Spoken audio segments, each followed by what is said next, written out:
Las empresas tenemos que estar todo el día emprendiendo. Los jóvenes hoy valoran mucho ser independientes emprendedores. Todo el día estoy vendiendo cultura. Ese es como mi trabajo principal. Creo profundamente, y mi equipo de trabajo creemos profundamente en el poder de la cultura. No hay sociedad rica si no es rica energéticamente. Nosotros tenemos un valor cultural que se llama atrevernos a ser diferentes. Tenemos por el futuro del país. Este país tiene mucho futuro.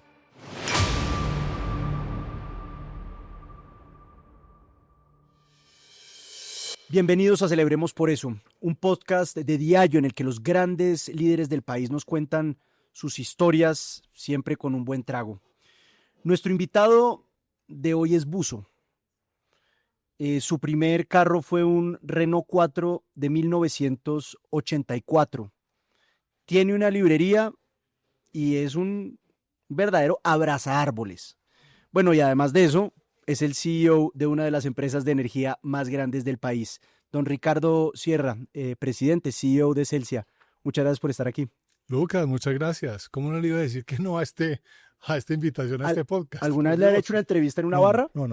Nunca, y no me la podía perder. Desde ahora todas las entrevistas en barra, ¿no? Pues hombre, ojalá. con productos de Ayo. Exactamente. Oiga, don Ricardo, ¿qué es más duro, la dirección de ese Renault 4 o la dirección de Celsia? Por supuedo que la dirección de Renault 4. Todavía me acuerdo como la movida de pero el Renault 4, lo más difícil era cómo cambiar los cambios de carro. No sé si te acuerdas que era una palanca que era como acá. Uno peleaba con el carro como hundiendo y entrando la palanca. Esa tenía su magia. Y para meter la reversa, yo te digo. ¿Y para levantar el carro servía o poquito? También. Sí, el carro, tenía su cuento, el carro. Que lo regalaron mis padres, recién graduado del colegio. Ese carro, y claramente éramos poquitos en la universidad con carro. Entonces servía para llevar a la gente después de las clases. ¿Sí? ¿Qué color era? Vino tinto. Ah, el que quedaba en el concesionario, el vino tinto. Sí, vino tinto. Oiga, Ricardo, ¿usted se ha quebrado alguna vez? Sí, claro, sí, una experiencia muy bacana. Saliendo de la universidad, teníamos unos negocios con unos amigos y tal, y montamos un negocio que llamaba ADRO, Administración de Recursos y Oportunidades, un nombre súper catchy, pues impresionante. Ese negocio lo tuvimos que cerrar. Y después de eso me dio por montar con un pariente un vivero de árboles nativos. Sembramos guayacanes por todos lados en Antioquia, y después de 2 años, en donde el Excel nos decía que íbamos a ser multimillonarios, a los 2 años estábamos completamente quebrados. Yo me demoré pagando las cuentas, Lucas, yo creo que por ahí 10 años. De ahí me tuve que emplear. Pero yo te digo, ese fue el mejor MBA que pude haber hecho. Los aprendizajes de esos 2 años para mí fueron fundamentales y todavía me sirven. Yo creo que todavía lo tengo aquí en el inventario, cómo actúo yo en la vida y en los negocios y en el trabajo que tengo. O sea, ¿usted cree que, digamos, en una reunión usted se va a reunir con un candidato para vicepresidente de Celsia? ¿A usted le parece importante que esa persona se haya quebrado alguna vez en la vida? Yo creo que sí. Sobre todo, a ver, no es solamente quebrarse, sino si uno aprende de esa quebrada. Yo pues ahí, no creas uno que está en ese momento diciendo, uy, estoy aprendiendo cantidades, que dicha, que me quebré. No, eso es durísimo. Pero uno después dice, ve, en el trabajo uno mira las cosas con otra perspectiva. Entonces yo sí creo que la gente que ha tenido dificultades y que se ha logrado recuperar o que mira la vida de una forma distinta después de haberlas vivido, me parece que es muy valioso eso dentro de su bagaje. Si el punto bajo de una carrera, con todas las enseñanzas del caso, es quebrarse, ¿cuál es el punto alto? Pues mira, yo creo que ahí no es ni llegar a ser el CEO de una empresa, no es ni llegar a ganarse mucha plata, es en verdad si uno se está realizando con lo que está haciendo. la frase típica, Lucas, ¿sí o no? No, que yo me levanto feliz a trabajar. Yo creo que eso sí, eso es así, que uno se levante contento y que uno esté contento sirviendo. Hace poquito me vi una película hermosa, Días Perfectos, y es la historia de un limpiabaños en Tokio y cómo el tipo se goza y cada momento de los que está trabajando en un trabajo tan sencillo. Y yo creo que la realización va más en lo personal. Vámonos a esa época de los árboles nativos. Ya después nos vamos a Celsia, pero ese, ¿de dónde sale ese amor por la naturaleza? Pues mira, yo creo que nació un poquitico buscando un negocio, ¿no es cierto? Toda mi vida ha sido, pues como, me ha gustado el tema medioambiental, digámoslo así, pues por usar la palabra de moda.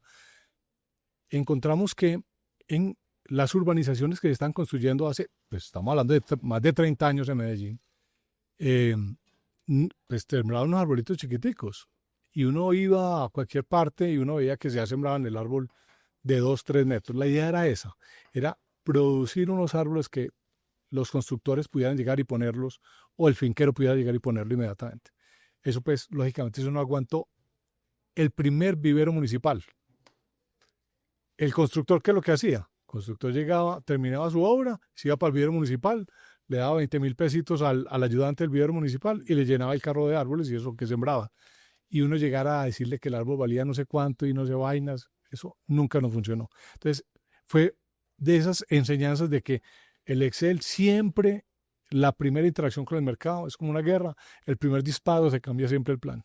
Entonces, ahí nació pues el amor por ir a recolectar semillas, por ir a encontrar cómo germinar el guayacán blanco que nos encontramos, que estaba en una carretera, ir a recoger la semilla. Entonces, ahí poco a poco fuimos enamorándonos de los árboles y toda la vida me ha gustado estar rodeado de ellos. Esa fue su experiencia como emprendedor. Y usted dice, me reventé y me tocó emplearme. Y hasta el sol de hoy, pues digamos, Sí, claro. CEO, pero empleado. ¿A usted le parece que es importante haber emprendido en la vida? ¿Usted cree que ese es mejor dicho, el emprendedor es más que el empleado? Se subvalora mucho a los empleados que son emprendedores. Es decir, las empresas tenemos que estar todo el día emprendiendo. La gente, los jóvenes hoy valoran mucho ser independientes emprendedores, pero en las empresas todos los días estamos ensayando cosas. Estamos probando nuevos mercados, nuevos productos, nuevos, como suena de bueno. Entonces eso es, o sea, yo creo que en las oportunidades laborales que he tenido y con los jefes que he tenido mucha oportunidad de hacer muchas locuras, mucho intraemprendimiento. En Celsia pues somos enamorados de eso. La innovación va dentro del ADN. Pues hay mucho emprendimiento siendo empleado. ¿Usted se acuerda el día que le dijeron que iba a ser el presidente de Celsia? Sí, claro. Cuénteme cómo fue. Hombre, mira, me pasó una cosa, no, llevo 30 años en lo que hasta hace unos días era el GEA. Ya hoy no es el Grupo Empresarial Antioqueño, sino estoy trabajando para el otro GEA, que es el Grupo Empresarial Argos, digámoslo así, que en esta rama de la infraestructura. Te llevo muchos años acá. José Alberto Vélez, yo atendía a Cementos Argos como banquero de inversión. También tiene unos pasados oscuros como financiero. Y me llamó José Alberto un día y me dijo, Ricardo, te voy a invitar a un viaje de 10 años. Y yo le dije, ¿viaje de 10 años? Pues, entonces me dijo, quiero que seas el CFO de Cementos Argos. Entonces ahí entré a ser parte del Grupo Argos. Entonces me tocó trabajar riquísimo en muchos temas. Después de eso ya habíamos creado Grupo Argos, yo era el financiero del Grupo Argos. Y José Alberto me dijo, te voy a invitar a la Junta de Celsia. Y en esa participación, cuando llevamos 2 años, José Alberto anunció que se retiraba de ser el CEO de Grupo Argos, después de una carrera espectacular. Y ahí llegó Jorge Mario, mi jefe. Cuando estábamos en esa transición, cuando se elige a Jorge Mario de presidente, José Alberto me llama un día y me dice, vas a ser candidato para ser el reemplazo de otro super crack que era Juan Guillermo Londoño, el CEO de Celsia. Entonces me dio el dato de candidato. Después cuando ya supe que cómo salió la junta, yo estaba en esa junta, cuando sale la junta que tomaba la decisión, pues José Alberto me llama y me dice, bienvenido, eres el CEO de Celsius. Eso fue muy emocionante. Pero eso es como en las películas que el jefe entonces escribe cuántos ceros tiene la oferta y lo pasa así en una mesa. No, para nada. Nunca he preguntado por ese numerito, siempre me lo dicen después. Ya que le gustó el sonido del shaker de nuestro Margarita, ¿usted se acuerda la primera vez que tomó un trago? La primera vez que me tomé un trago. No me acuerdo, Lucas. No me acuerdo. ¿Y cree que No era antes, Coca-Cola cero. hoy se toma más responsablemente que antes? ¿Usted tiene hijos? Tengo 2 hijas. ¿De qué edades? De 22 y de 18. Ah, bueno. ¿Cómo habla de trago con ellas? No, ¿Cómo fue esa conversación? ellas son súper juiciosas. Mira, eso yo creo que en la casa el ejemplo es súper importante. Y Federica, mi señora y yo, pues nos gusta el traguito, pero es un traguito para acompañar una conversación. No es para emparrandarnos. O sea, hay fiestas, lógicamente, y hay reuniones con amigos y cosas de estas en donde hay veces que uno se emparranda un poquito más, pero siempre hemos sido de un consumo, si uno lo usa pues como la expresión, de un consumo bastante responsable. Entonces ellas se han llevado ese ejemplo y hemos tenido la fortuna de tener unas hijas súper juiciosas, más juiciosas que nosotros. Ricardo, usted mencionaba lo del retiro, además porque en el GEA hay como unas reglas sobre la edad de retiro, eso los directivos cumplen una edad y eso es como en el ejército, salen se ponen el Everfit, como dicen, como dicen por ahí. ¿A usted le da miedo eso, el retiro? Mira, yo nunca he pensado en retirarme, nunca he pensado en dejar de hacer alguna actividad. Lo que sí es estar muy preparado para el momento que va a llegar. Entonces, cuando te hacía la reflexión de José Alberto que me decía, no, es un viaje de 10 años, cuando miro mi carrera, casi que cada 10 años he tenido como alguna transición. Yo me jubilo dentro de muy pronto, o sea, pues, en unos 5 o 6 años debería estarme retirando con la edad de retiro del GEA, que son los 62 años para vicepresidentes y presidentes de filiales, lo mismo, o sea, ahí hay que retirarse sí o sí. Entonces yo desde ya ando armando el plan B o el plan C para cuando llegue ese momento y poder estar en alguna otra actividad que me llene, que me satisfaga. Entonces eso es lo más importante. Me acuerdo mucho también con un par de jefes que hemos tenido en donde la preocupación por saber muy bien qué se va a hacer después, no uno a la carrera faltándole 6 meses a ver qué va a hacer, porque si uno llega a la casa puede saber qué hacer en lo que es uno la señora, si la señora está ahí o se enloquece uno. Pero ¿qué tanto los cargos se terminan volviendo parte de la esencia de uno? Es decir, cuando uno tiene cargos tan altos, uno fue ministro o fue CEO de una empresa, ¿qué tanto la identidad de uno depende de ese cargo? Uy, lo que es eso. David Escobar, el líder de Confama, algún día estábamos hablando y me dijo, Ricardo, estás hablando mucho de trabajo. Y entonces yo le dije, David, tienes toda la razón. Yo creo que uno tiene que tener claramente como su identidad como Ricardo Sierra. Y si uno se va convirtiendo en lo que es una posición, un cargo, eso yo creo que termina siendo muy dañino y afecta mucho. Yo soy muy estoico, entonces, o leo mucho de estoicismo, no sé si soy estoico, pero, y una de las cosas del estoicismo es dejar de desear un poquito, ¿no es cierto? Y despreocupación un poquito por las opiniones de los demás. Cuando eso pasa, yo creo que uno se va desapegando de esas cosas materiales que traen estos puestos. Y la otra, te voy a contar una anécdota en Celsia, por ejemplo, hablando de cargos. Un día se nos ocurrió, nosotros le molestamos mucho con el tema de cultura, nos encanta competir con cultura, eliminamos los cargos. Nosotros no tenemos cargo en Celsia. Entonces, muchas veces me saludaste como presidente y CEO. Yo soy CEO, pero soy Culture Energy Officer. Todo el día estoy vendiendo cultura. Ese es como mi trabajo principal. Hace unos días Ya empezaste a tomar. leía, pero por favor, salud. Pero no brindamos. Salud. ¿Cómo es Chief Cultural, ¿cómo es el cargo? Culture Energy Officer. Culture Energy Officer. Eso, salud. Estaba leyendo un libro de Juan Carlos Echeverry sobre la transformación de Copetrol Ah, tremendo. y él hacía, digamos, un poco esa reflexión sobre la cultura y la gente. ¿Qué termina siendo más importante en una empresa? ¿Una cultura que la gente vaya asimilando o una gente que le vaya imprimiendo su cultura a una organización? Mira, la cultura la hace la gente. Entonces yo creo que esa combinación, creo que eso va completamente unido. Te voy a contar la visión de nosotros de por qué le damos tanto peso a la cultura. Nosotros hace unos años hacíamos una reflexión de cómo vamos a competir con los EPM, los ISAGEN, los ENEL, la multinacional más grande del mundo de la energía. ¿Cómo vamos a competir con los nuevos entrantes en el mundo de energía? Y empezamos a decir, listo, vamos a diferenciarnos con tecnología. Imposible. Vamos a diferenciarnos con capital. El coste de capital de estos tipos o el de una startup es infinitísimamente mucho más barajito que el de nosotros.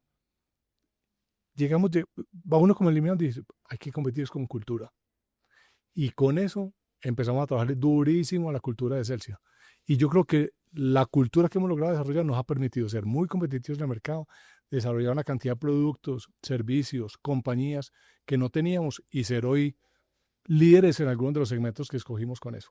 Entonces, yo pues te lo digo, creo profundamente y mi equipo de trabajo creemos profundamente en el poder de la cultura. Ricardo, digamos que el sector de la energía está pasando por un momento complicado, digamos, hay unos retos grandes. Eh, ¿Uno cómo aborda eso, digamos, sin sonar demasiado idealista? Vamos a apostar todo porque vamos para adelante frente a una situación que es complicada. ¿Cómo se manejan estas situaciones tan Vamos a jodidas? tomar un trago antes de responderte. No, mira, yo creo que estamos pasando por un momento muy difícil. Mira, hace 30 años tuvimos un apagón aquí muy fuerte en Colombia. Y era, ¿por qué dice yo el apagón? Por malas políticas, sector completamente estatizado, por tratar de tener unas tarifas regaladas, subsidiadas, que no cubrían el costo de servicio. Y de ahí vino una reforma que le eliminó el 30% de la deuda del país. Era el sector eléctrico colombiano que era lo más ineficiente que había. No cumplían nada. Y empezó una gran transformación para dejar entrar el sector privado a competir con el sector público o a crearse empresas mixtas. Y eso fue virtuoso. 30 años de virtuosidad, no nos volvimos a pagar en Colombia. Con tarifas, todos queremos tarifas más baratas, más competitivas, pero son tarifas competitivas cuando tú las miras en Latinoamérica. ¿Qué nos está pasando en los últimos años? Muy poca claridad en las reglas de juego, mucha inestabilidad regulatoria, presión para tratar de bajar las tarifas como a sombrerazos. Cuando eso pasa, se afecta la inversión. Y por el otro lado tenemos problemas de consultas previas, de licencias, se demoran los procesos. ¿Y qué le está pasando a Colombia? Está creciendo mucho el consumo de energía eléctrica y la oferta de nuevas plantas se está demorando por todo esto, por falta de claridad regulatoria y por el problema tan grande del arreglo socioambiental que tenemos hoy en Colombia para hacer proyectos, no solamente los de energía. Lucas, esa combinación nos está llevando a que todo lo que parece es que en 2 o 3 años, en un verano fuerte o en un niño fuerte, no vamos a tener energía. Entonces, seriamente estamos preocupados, es lo que le está pasando hoy al sector de energía. Nosotros en Celsia y en Grupo Algo estamos jugados, estamos construyendo granjas solares donde nos dejen, ya metiendo baterías, jugados a meter nuevos emprendimientos como Enerbit al sistema, a competir, pero muy preocupados de que si no se arregla el caminado o empiezan a meter leyes y reglamentaciones que afectan la estabilidad, no hay sociedad rica si no es rica energéticamente. Y a propósito de eso, digamos que el fenómeno de la inteligencia artificial ha hecho que la demanda de energía en el mundo crezca muchísimo. Eh, y un poco la pregunta es cómo se va a generar esa energía. En términos de energías renovables, ¿cuál va a ser ese papel que que va a jugar en la matriz energética? ¿Estamos ante un futuro de una matriz energética renovable o aquí vamos a estar dependiendo del petróleo y del carbón durante muchas décadas más? Mira, yo creo que vamos a estar dependiendo mucho más del gas natural que del petróleo y del carbón. Creo que esos van a empezar a salir como han estado saliendo. Pero es que están pasando unas cosas maravillosas en el sector. Imagínate que hoy solar más baterías es ultra competitivo. Las baterías han caído muchísimo de precio. Entonces hoy tú puedes tener mucha generación de energía distribuida en diferentes sitios con ese combo. Pero, ¿qué es lo que nos está pasando? Aquí estamos, cuando uno mira, hay conexiones por todos lados. El consumo per cápita de kilovatios es el 50% más que hace 20 años y no hace sino subir. La inteligencia artificial, un data center de inteligencia artificial es de 7 a 10x, imagínate eso, en consumo de energía frente a los tradicionales. Hoy en Colombia hay un problema. Si yo quiero montar un gran data center en Bogotá, no tengo dónde conectarlo. No hay dónde conectarlo. Quiero que me den una generación grande de energía en la costa para montar un gran data center. No hay cómo. Entonces, a lo que voy es, tenés toda la razón. Los vectores de crecimiento, de demanda, son muy agresivos, muy buenos. La sociedad necesita kilovatios limpios. Están las tecnologías de generación, pero no tenemos dónde conectarnos ni cómo hacer los proyectos. Entonces, un poquitico esa es la angustia. Y hablando de inteligencia artificial, ya hablemos de cómo la han incorporado ustedes en la compañía, Celsia. Ese es para ustedes un tema prioritario, cómo ha cambiado la cultura, la forma de trabajar, los procesos internos, un fenómeno como el de la inteligencia artificial. Sí, o que se respete, tiene que decir que sí, claro, tenemos una agenda de inteligencia artificial. Pero mira, eso qué cosa tan difícil. Es como esos booms de cosas que vienen, empiezan a tratar de meterse como en los diferentes proyectos y procesos, y hay cosas que salen muy rápido. Te cuento una muy bonita. Inteligencia artificial generativa para nuestros sistemas de atención a los clientes. La semana pasada ya está en vivo. Nosotros tenemos un chatbot con todo, con voz, todo lo que tú quieras, pero no con IA generativo. Ya lo lanzaron la semana pasada y me contaban ayer mismo que casi el 80% de las llamadas las atendió con un NPS altísimo nuestro chat que se llama Lucía, Luz IA. Pero eso lo pusimos hace como 6 o 7 años, pues nos salió bien el nombre de Lucía. Y ahí empieza uno a capturar cosas interesantes. La inteligencia artificial también va a servir mucho para planear bien las redes. Hoy hay sistemas que ya lo hacen, para administrarlas, para gestionarlas, para redireccionar cargas. Ahí va a haber también, yo creo que impacto. Pero estamos viendo mucho impacto es en la forma, en cómo hacemos más productivo el trabajo de los 2000 celsianos, que yo creo que eso ahí es donde vamos a ganar mucho tiempo. El tiempo que se gastaba un celsiano en hacer una presentación, pues ya no se lo gasta. O por ejemplo, a nosotros nos llama en Enerbit, nos llamaba un cliente de Enerbit, es nuestro comercializador digital, Lucas. Y la persona consultando los sistemas y revisando toda la información de una queja porque le llegó muy alto el consumo, se demoraba 40, 50 minutos. Hoy están haciendo un modelo donde ponen la IA generativa a trabajar absolutamente todo ese chequeo, sale en 30 segundos o menos la respuesta de lo que quiere el cliente, y lo que nos demoramos con el humano, con nuestro colaborador, revisando que sí salga bien el análisis. Pero es impresionante las cosas, cómo podemos enriquecerle la vida a los clientes incorporando IA. Y también te lo digo, ay, qué rico eliminarle cosas mecánicas a los colaboradores y ponerlos a hacer cosas más interesantes. ¿Y usted en su vida diaria usa inteligencia artificial? Sí, la estoy usando mucho y tratando de incorporarla como en, mira, uno se va viviendo más viejo y cada vez es más difícil aprender. Pues como que uno como que se va metiendo en un cuento y soy gomoso de conversar con mis equipos de IA. Trato de incorporar IA en todo lo que son consultas, presentaciones, y es rico. Entonces yo le digo, necesito que me revises este podcast y me dé las 2 o 3 condiciones, ojalá que no lo hagan con el nuestro, pero que así, de ese tipo de cosas me sale muy bien el uso de la IA. Pero al mismo tiempo usted tiene una librería, que eso es como el otro mundo, una cosa que ya apareciera, digamos, en el mundo del iPad, del Kindle, del computador. ¿Para usted qué significa el papel de un libro? Toda mi vida me han gustado los libros, hace muchos años. Entonces, hace un tiempo me invitaron a hacer, eso es una librería y ahí estoy, se llama Books, pues hay que hacer la publicidad política pagada. Y una cosa muy interesante es que para mí los libros físicos me generan inmediatamente un cambio. Y hay estudios que te muestran que el libro físico, tú te lees, Lucas, salió uno hace poquito en Inglaterra. Tú coges un libro físico cuando te acostaste a dormir, ya vas a dormir. Lo lees 2 o 3 páginas, inmediatamente reduces tu nivel de estrés en 20-30%. Solamente por hacer ese ejercicio, ese hábito. Puede que uno no sea capaz de leer en la cama y a los 2 minutos está uno muerto y ya dormido. Pero el libro físico tiene muchas ventajas. Para los digitales nativos, como mis hijas, ellas coger un libro físico para ellas es un verdadero salida a la naturaleza. O sea, eso es para ellos un super cambio. Entonces, cuando tú ves las ventas de libros siguen fuertes y constantes. ¿Tú lees en físico o no? Yo leo en físico, solo en físico.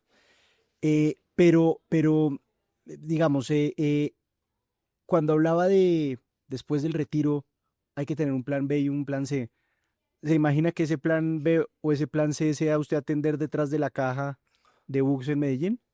Sí, hoy lo hago todos los fines de semana. ¿Ah, sí? Sí, todos los fines de semana estoy de librero. Recomiéndeme un libro. ¿Qué te gusta leer?